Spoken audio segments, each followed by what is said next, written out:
Halo semua, sebelumnya perkenalkan nama gue Dava. Hari ini gue akan membahas sesuatu yang unik, yaitu ini. Tada. Mungkin bagi beberapa orang, terutama pencinta reptil, tahu ini hewan apa ya, kayak jenisnya apa dan segala macam. Tapi untuk bagi pemula pasti dia mikir kayak, ini apa sih? Dia ini hewan apa sih? Ular atau macam kayak gimana?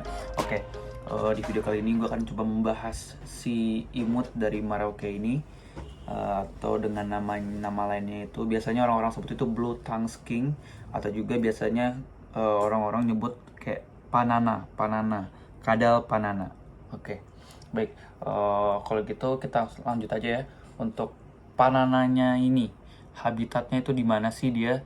Nah, kalau untuk panana ini sendiri sih habitatnya biasanya ya di pedalaman-pedalaman hutan ya. Ini tuh kadal ini banyak banget ditemuin di Merauke, Irian Jaya, daerah-daerah sana kebanyakan gitu. Dan ini termasuk salah satu hewan liar gitu. Jadi kayak kalian tuh bisa banget nemuin, dan banyak banget tuh, terutama di daerah Papua sana ya. Jenisnya banyak banget, dan sebenarnya jenisnya baik banget. Dan kalau untuk dari panana gue sendiri ini, kalau nggak salah dia ini blue tongue skink yang jenisnya yang dari Irian Jaya kalau nggak salah ya, dari Merauke tuh. Jadi, dan kalian bisa lihat, jadi perbedaan itu banyak berdasarkan cara membedakannya itu berdasarkan dari apa sih namanya nih, corak dari badannya tuh, coraknya tuh ya kan, garis-garisnya ini tuh, garis-garisnya dia. Dan kenapa sih kok disebutnya kok blue tongue skink sih kak? Nah, kalian bisa lihat nih, lidahnya tuh kalau keluar kayak biru gitu tuh kan, kalau dengan lidah kayak biru gitu lidahnya, makanya disebutnya blue tongue skink. Jadi kayak biru gitu dia kalau misalkan ngeluarin lidah tuh. Oke, mungkin kelihatan. Nah, terus kita biasanya sih pada banyak yang nanya tuh makanannya apa sih. Nah, kalau untuk si blue tongue skink ini, kalau untuk dia ini termasuk hewan yang omnivora ya. Jadi kayak apapun dimakan, mulai dari daging, sayur-sayuran, buah, bahkan juga dia bisa makan cat food, yang cair maupun yang basah. Jadi kayak untuk ngerawatnya tuh bener-bener kalau gampang banget ya.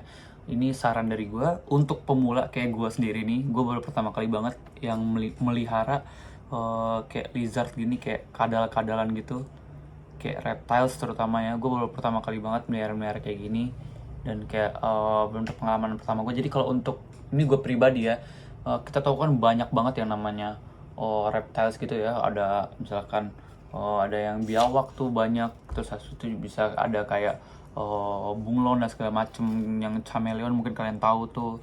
Terus pokoknya banyak. Nah, kalau untuk dari gue sendiri, saran sih untuk pemula bagi kayak kita ini, ya gue saranin banget sih beli si panana blue tongue skink ini. Nah, kalian kalau bisa belinya itu pas dari ukuran baby, ukuran sekitar 2 sampai 3 bulan ya. Kenapa gue bilang kalian beli dari baby? Karena yang kita tahu semua ya, kayak kenapa sih kita beli dari baby kak, kenapa sih nggak beli langsung kayak gede aja, kan keren. Oke, mungkin dari segi kayak coraknya udah gede, kelihatan keren banget. Yang kalau masih kecil kan baby, coraknya masih kayak ya Allah, belum kelihatan lah.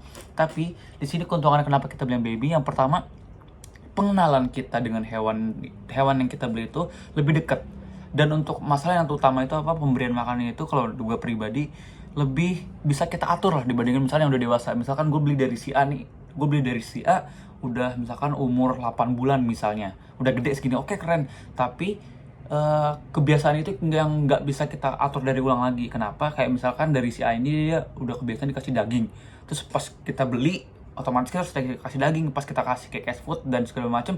Kalian jangan heran, kenapa? Karena emang dari kecil dia sudah terbiasa dikasih daging. Nah, kayak gitu, makanya kenapa gue lebih saran beli dari yang kecil itu, lebih enak istilahnya, perawatannya lebih gampang, terus kayak pendekatannya lebih enak sama si hewan kalian tersebut gitu loh. Kayak dia ini, kalau kalian tahu, gue ngasih makan dia ini buah dari kecil. Gue kasih buah, yaitu dia suka banget stroberi, anggur, pepaya, dan juga semangka bahkan. Nah, tapi itu gue sekali doang sih, kayak seminggu sekali doang. Selebihnya gue kasih dia dari kecil, gue ini kasih cat food. Jadi kayak, karena kan gue juga punya kucing, jadi kayak karena dia omnivora juga, jadi kayak biar sekalian lah, jadi kayak gue kasih cat food. Dan dia dibilang lahap, dia lahap banget sih. Dia ini umurnya baru sekitar 6 bulan, masuk 7 bulan. Sebelumnya gue lupa, nama dia ini adalah Kira. Dia itu jenisnya perempuan ya. Oke, nanti gue akan bahas next selanjutnya. Nah, untuk makan itu gampang banget, makanya kenapa gue saranin ke kalian itu beli ini, karena dia ini omnivora. Jadi kalian tuh bisa mengatur dia mau makan apa gitu. Kan kebanyakan dari lizard lain kan ada yang makannya tumbuhan, ada yang makannya serangga. Nah gitu. Nah kalau gue itu agak dibilang jijik enggak, gue agak takut kalau sama serangga-serangga gitu ya. Makanya gue beli dari ini dari kecil, jadi dia apapun dia mau makan gitu. Dan next, terus selanjutnya, Kak, gimana sih cara kita bedain dia itu perempuan atau laki-laki? Pertama, ini pengalaman gue, karena gue baru pertama kali pelihara semacam lizard gini. Jadi yang mungkin gue lihat juga cara membedakannya dia itu perempuan atau laki-laki itu seperti apa sih? Yang pertama, dari ekornya. Tuh bisa dilihat, kalau betina itu atau perempuan itu biasanya ekornya itu lebih pendek daripada yang jantan, tuh kan? Pendek banget kan ekornya. Nah kalau yang jantan itu katanya lebih panjang ekornya gitu. Tuh, terus dari muka sih kayak bisa kelihatan aja ya dia betina ya. Terus juga apa lagi ya? Mungkin yang eh, bisa dilihat dari luar sih ini ya, karena dia pendek gitu buntutnya. Mungkin kalian bisa searching lagi biar lebih pasti. Terus juga yang tadi gue sempat singgung, dia ini jenisnya banyak banget, terutama si Panana ini ada yang Merauke, Irian Jaya, ada mana lagi sesuai dari coraknya, corak di tubuhnya ini gitu loh. Semakin biasanya semakin bagus corak yang dihasilkan itu semakin mahal harganya gitu dan tinggi harganya. Terus kita masuk ke harga. Biasanya harganya berapa sih Kak? Nah ini bervariasi banget ya, sesuai dari jenisnya. Kayak coraknya juga semakin bagus, yang tadi gue bilang semakin bagus semakin mahal. Kalau dia ini dulu gue beli itu karena dia dari kecil, waktu itu gue beli sekitar 400 atau 300 ribuan gitu loh. Nah, terus yang gede itu bisa bervariasi harganya, berbeda-beda dari toko juga dan misalkan kayak di mana gitu loh. Terus kalau mau untuk carinya dia ini, ya kalian bisa carilah, bisa lihat dari Google atau misalkan kalian bisa lihat dari online shop ya, banyak banget ya. Mungkin di situ ada juga dari mulai kandangnya, makanannya dan segala macam kayak gitu. Terus gitu. Terus kayak yang terakhir, mungkin cara setup kandangnya gimana sih? Nah kalau sebenarnya kalau untuk yang gue tahu itu, kalau untuk hewan-hewan seperti ini tuh ya, dia ini kan hewannya ini berdarah dingin si Panana ini. Jadi dia ini istilahnya semi lah, harus ada hangat panasnya dan dinginnya kalau nggak salah ya. Jadi kalau gue sih sebenarnya, kalau kalian mau yang emang bener-bener niat banget kayak ngebuat kandangnya dia itu kayak gue lupa pokoknya kandangnya itu kayak panjang gitu, gue lupa nama kandangnya apa. Jadi di kandangnya itu lu berisi kayak alasnya itu kayak misalkan serbuk kayu, atau enggak misalkan serbuk-serbuk dong yang kelapa-kelapa itu tuh yang udah nggak dipakai, atau enggak seperti kayak pasir atau enggak apapun itu bisa semuanya.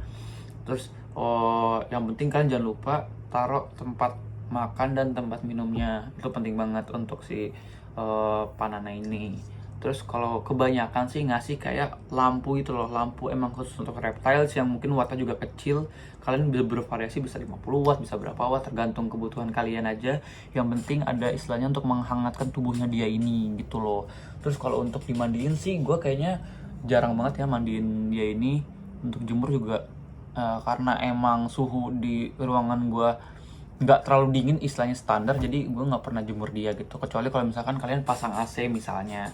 Jadi bolehlah sekali-sekali kalian jemur sebentar aja bareng 5 sampai 10 menit, lalu di rendam air dikit biar istilahnya nggak kotor gitu ya, dari kotoran gitu. Misalkan kalau gue sih biasanya sehari sekali aja gitu. Terus kalau untuk waktu makannya ya, tadi gue lupa, kalau untuk waktu makannya dia ini sebenarnya normal aja, tergantung dari ukurannya. Kalau si Kira ini karena dia udah termasuk besar ya, 6 bulan, dia ini gue kasih makan itu sehari itu bisa sampai 2 sampai 3 kali gitu loh. Pagi, biasanya siang sama malam gue kasih makan. Nah gitu. Terus kalau yang tadi gue bilang makannya sih simpelnya tergantung kalian dari kecil gitu. Makanya gue sarankan kalian beli dari kecil gitu. Ya mungkin itu aja sih, cukup ya untuk pembahasan Kira ini. Ya semoga kalian semua suka videonya. Jangan lupa di like, komen, dan subscribe di channel gue. Semoga kalian enjoy dan terus ikutin channel gue selanjutnya. Makasih.